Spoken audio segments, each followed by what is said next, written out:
Department of Energy tiniyak walang yellow alert sa supply ng kuryente sa darating na buwan ng Mayo. May detalye, Radyoman Joyce Adra. Joyce. RMN Live Report.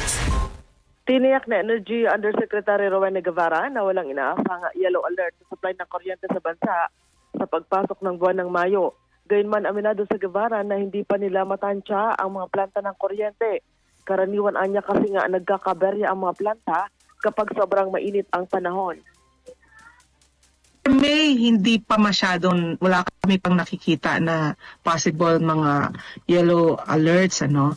Pero ang lagi namin sinasabi sa publiko na usually yung mga yellow alerts natin in the past, nangyayari kasi biglang may isang plantang bumagsak or na ano siya, forced outage. Eka nga, hindi po natin ma-predict yung mga yaan.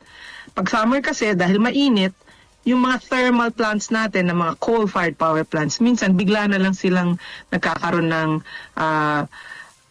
boiler tube leak. So, titigil yung buong planta. Mawawala siya sa grid, magkakaroon tayo bigla ng yellow alert. But if we are just to base it on the dependable capacity and the forecasted demand, supposedly wala pa po tayong mga yellow alerts. Una na nga in-inspeksyon ng mga opisyal ng Department of Energy at Energy Regulatory Commission ang major power facility sa Batangas. Kasunod ito ng deklarasyon ng yellow alert sa Luzon Grid nitong April 16 matapos na mag-offline ang ilang generating units ng mga planta ng kuryente. Kasama mo sa DZXL Manila, Radyoman Joyce Colliantes Adra, Tatak RMN.